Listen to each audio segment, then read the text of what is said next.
Leviticus chapter 13. The Lord spoke to Moses and Aaron, saying, When a man has on the skin of his body a swelling or an eruption or a spot, and it turns into a case of leprous disease on the skin of his body, then he shall be brought to Aaron the priest, or to one of his sons the priests.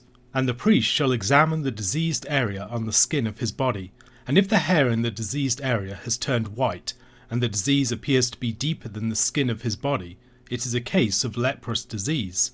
When the priest has examined him, he shall pronounce him unclean. But if the spot is white in the skin of his body, and appears no deeper than the skin, and the hair in it has not turned white, the priest shall shut up the diseased person for 7 days. And the priest shall examine him on the 7th day, and if in his eyes the disease is checked, and the disease has not spread in the skin, then the priest shall shut him up for another 7 days. And the priest shall examine him again on the 7th day, and if the diseased area has faded, and the disease has not spread in the skin, then the priest shall pronounce him clean. It is only an eruption, and he shall wash his clothes and be clean. But if the eruption spreads in the skin, after he has shown himself to the priest for his cleansing, he shall appear again before the priest. And the priest shall look, and if the eruption has spread in the skin, then the priest shall pronounce him unclean. It is a leprous disease. When a man is afflicted with a leprous disease, he shall be brought to the priest, and the priest shall look, and if there is a white swelling in the skin that has turned the hair white, and there is raw flesh in the swelling, it is a chronic leprous disease in the skin of his body, and the priest shall pronounce him unclean. He shall not shut him up, for he is unclean. And if the leprous disease breaks out in the skin, so that the leprous disease covers all the skin of the diseased person from head to foot, so far as the priest can see, then the priest shall look, and if the leprous disease has covered all his body, he shall pronounce him clean of the disease. It has all turned white, and he is clean. But when raw flesh appears on him, he shall be unclean. And the priest shall examine the raw flesh and pronounce him unclean. Raw flesh is unclean, for it is a leprous disease. But if the raw flesh recovers and turns white again, then he shall come to the priest. And the priest shall examine him, and if the disease has turned white, then the priest shall pronounce the diseased person clean. He is clean. If there is in the skin of one's body a boil and it heals, and in the place of the boil there comes a white swelling or a reddish white spot, then it shall be shown to the priest. And the priest shall look, and if it appears deeper than the skin, and its hair has turned white, then the priest shall pronounce him unclean. It is a case of leprous disease that has broken out in the boil. But if the priest examines it, and there is no white hair in it, and it is not deeper than the skin, but has faded, then the priest shall shut him up 7 days. And if it spreads in the skin, then the priest shall pronounce him unclean. It is a disease. But if the spot remains in one place and does not spread, it is the scar of the boil, and the priest shall pronounce him clean.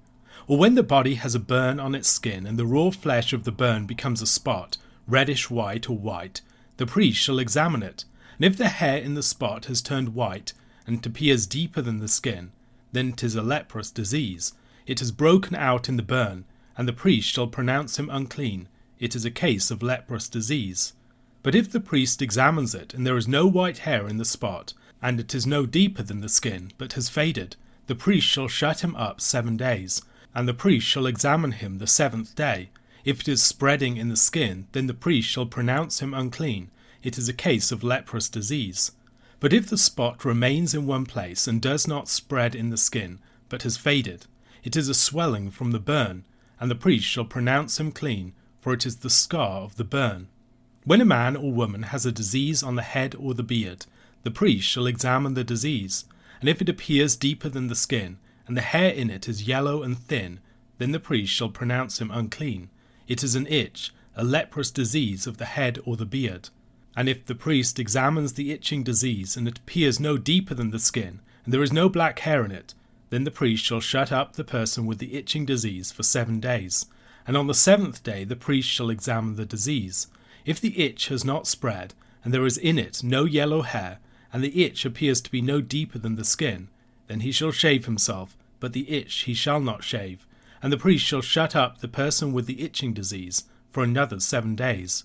And on the 7th day the priest shall examine the itch, and if the itch has not spread in the skin, and it appears to be no deeper than the skin, then the priest shall pronounce him clean. and he shall wash his clothes and be clean. But if the itch spreads in the skin after his cleansing, then the priest shall examine him. And if the itch has spread in the skin, the priest need not seek for the yellow hair, he is unclean. But if in his eyes the itch is unchanged and black hair has grown in it, the itch is healed, and he is clean, and the priest shall pronounce him clean.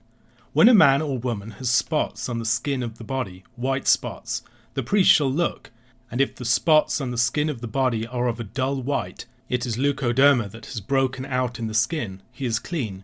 If a man's hair falls out from his head, he is bald, he is clean. And if a man's hair falls out from his forehead, he has baldness of the forehead, he is clean.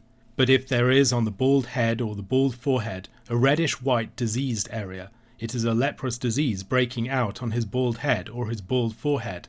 Then the priest shall examine him, and if the diseased swelling is reddish-white on his bald head or on his bald forehead, like the appearance of leprous disease in the skin of the body, he is a leprous man, he is unclean. The priest must pronounce him unclean, his disease is on his head. The leprous person who has the disease shall wear torn clothes, and let the hair of his head hang loose, and he shall cover his upper lip and cry out, Unclean, unclean. He shall remain unclean as long as he has the disease. He is unclean. He shall live alone. His dwelling shall be outside the camp. When there is a case of leprous disease in a garment, whether a woolen or a linen garment, in warp or woof of linen or wool, or in a skin or in anything made of skin, if the disease is greenish or reddish in the garment, or in the skin or in the warp or the woof, or in any article made of skin, it is a case of leprous disease, and it shall be shown to the priest. And the priest shall examine the disease and shut up that which has the disease for 7 days. Then he shall examine the disease on the 7th day. If the disease has spread in the garment, in the warp or the woof, or in the skin, whatever be the use of the skin, the disease is a persistent leprous disease. It is unclean. And he shall burn the garment, or the warp or the woof, the wool or the linen, or any item made of skin that is diseased, for it is a persistent leprous disease. It shall be burned in the fire. And if the priest examines, and if the disease has not spread in the garment, in the warp or the woof, or in any article made of skin, then the priest shall command that they wash the thing in which is the disease, and he shall shut it up for another 7 days. And the priest shall examine the diseased thing after it has been washed. And if the appearance of the diseased area has not changed, though the disease has not spread, it is unclean. You shall burn it in the fire, whether the rot is on the back or on the front. But if the priest examines, and if the diseased area has faded after it has been washed, he shall tear it out of the garment, or the skin, or the warp, or the woof. Then if it appears again in the garment, in the warp or the woof, or in any article made of skin, it is spreading. You shall burn with fire whatever has the disease. But the garment, or the warp, or the woof, or any article made of skin from which the disease departs when you have washed it, shall then be washed a 2nd time, and be clean. This is the law for a case of leprous disease, in a garment of wool or linen, either in the warp or the woof, or in any article made of skin, to determine whether it is clean or unclean. Leviticus chapters 13 and 14 are 2 lengthy chapters dealing with diseases of the skin that would render the sufferer unclean, and could lead to people being excluded from the holy community. Commonly translated as leprosy, this is not the same thing as we would typically refer to under the name of leprosy. Modern leprosy is Hansen's disease, yet the description of the symptoms given in this chapter and the chapter that follow do not fit that disease. It seems probable that we have a variety of associated skin conditions here, rather than just one single disease. This leprosy could also strike houses and clothing, not merely human flesh. There are also some notable features about the way that it is handled that should draw our attention and give us a sense of what we are and are not referring to here. One such detail in particular is the fact that someone who is completely white on account of this disease was considered clean. We should also consider the context of these laws. As we have already seen, the laws of these chapters follow the pattern of the judgments declared upon the serpent, the woman, and the man in Genesis chapter 3 after the fall. The judgment upon the serpent connects with the clean and unclean animals, the judgment upon the woman connects with the laws concerning childbirth, and here the judgments upon the man connect with laws concerning corrupt flesh. The laws of leprosy, like the laws that follow concerning bodily discharges, have to do with the exposure of the flesh. In considering the laws concerning childbirth, we saw something similar at play there. The laws of this chapter, as in chapter 11, are addressed by the Lord to Moses and Aaron. After Aaron has been ordained as the high priest, he is included alongside Moses as the recipient of much of the revelation of the book of Leviticus. Verses 2 to 8 of the chapter deal with the symptoms of a leprous disease.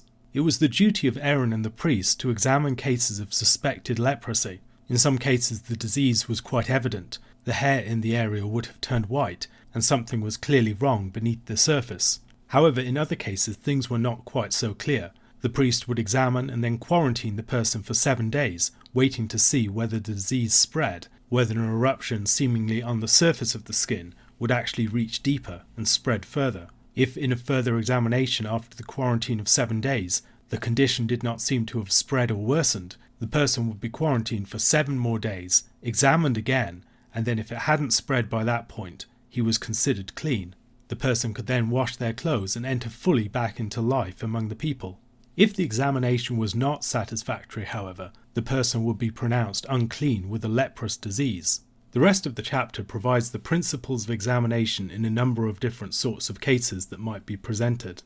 In verses 9 to 17 there is a particular emphasis upon the presence of raw flesh. If the leprous disease has covered the entire body of the infected person and he is entirely white, then he is considered clean. Perhaps the whiteness is what is left when the disease has run its course, and the raw flesh is the sign that it is still ongoing. In verses 18 to 46 we have a series of potential complications of other conditions. Someone who has an infected boil that becomes leprous, the infected burn, the head rash, the discoloured skin, and then the case of baldness. John Kleinig identifies 5 secondary symptoms confirming the presence of a leprous skin disease. First, change of skin colour from the normal pink-white. Second, change of hair colour from dark to white or yellow. Third, subsidence to the flesh under the infected area. Fourth, spread of the infected area. And fifth, ulceration of the skin in a discoloured area. From verse 47 we have a list of other potential cases of leprosy. Leprosy in garments, fabrics, and things made of skin. Presumably these are cases of a sort of corrupting mould. Leprosy seems to involve something of a dying off of flesh in a living person. The leper might perhaps be compared to a living corpse. The language used of leprosy in verse 2 is of a plague or a stroke of the Lord. This is the same language that's used of the killing of the firstborn in Exodus chapter 11 verse 1. The corpse-like quality of the person afflicted with leprosy is something to which we are alerted in Numbers chapter 12 verses 8 to 12. After Miriam spoke out against Moses there, she was struck with leprosy. Why then were you not afraid to speak against my servant Moses? And the anger of the Lord was kindled against them, and he departed. When the cloud removed from over the tent, behold, Miriam was leprous like snow. And Aaron turned toward Miriam, and behold, she was leprous. And Aaron said to Moses, O my Lord, do not punish us because we have done foolishly and have sinned. Let her not be as one dead, whose flesh is half eaten away when he comes out of his mother's womb. There are a few things further to observe here, beyond the comparison of the person afflicted with leprosy and the corpse. As Rabbi David Foreman notes, the corpse being referred to in Numbers chapter 12 is the corpse of the stillborn infant in particular. Leprosy here is also something that the Lord strikes people with. It seems to be a powerful exposure of the corruption of the flesh. And in addition to rendering the body of the person afflicted with it akin to a dead corpse, it also results in a sort of social death, as they are cut off from others and must declare themselves to be unclean. In Deuteronomy chapter 24 verses 8 to 9 we read, Take care in a case of leprous disease, to be very careful to do according to all that the Levitical priest shall direct you. As I commanded them, so you shall be careful to do. Remember what the Lord your God did to Miriam on the way as you came out of Egypt. The second part of this instruction seems to fit oddly with the first. While the Lord certainly struck Miriam with leprosy, there's nothing obviously about the fact that the Lord struck Miriam with leprosy that teaches the people to do what the Levitical priests direct them to do. Another odd feature of that particular text is that it seems to be part of the section dealing with bearing false witness against one's neighbour. How do we make sense of all of this? It seems to me that considering the occasion for the judgment of Miriam will help us to find the answer. Miriam is judged because she spoke against Moses. One can imagine the people dealing with the onerous demands of the quarantine for suspected cases of leprosy would be tempted to speak against the Levitical priests, much as Miriam had spoken against Moses. However, just as the Lord had struck Miriam on account of her slander of Moses, so the people should beware of slandering the leaders that the Lord had appointed to this particular task. An important feature of the biblical text concerning leprosy, something that we might be included into by the way that it's introduced as a plague or a stroke, is the way that it is frequently described as something that the Lord brings upon people as a judgment for their trespasses. The person who trespasses on holy things has the corruption of their flesh break out and be revealed. One of the signs that the Lord gave to Moses for the people in Exodus chapter 4 was leprosy on his skin as he placed his hand next to his heart. When he placed it in and took it out again, it was restored like his other flesh. This might be seen as a sign of purification more generally for a sinful people. In 2 Kings chapter 5, Gehazi, the servant of Elisha, was struck with leprosy for his sin concerning Naaman, taking treasures from Naaman and lying about them to Elisha. Another example of someone being struck with leprosy is in 2 Chronicles chapter 26, verses 16 to 20, concerning King Uzziah. But when he was strong, he grew proud to his destruction, for he was unfaithful to the Lord his God, and entered the temple of the Lord to burn incense on the altar of incense. But Azariah the priest went in after him, with 80 priests of the Lord who were men of valour, and they withstood King Uzziah, and said to him, It is not for you, Uzziah, to burn incense to the Lord, but for the priests, the sons of Aaron, who are consecrated to burn incense. Go out of the sanctuary, for you have done wrong, and it will bring you no honour from the Lord God. Then Uzziah was angry.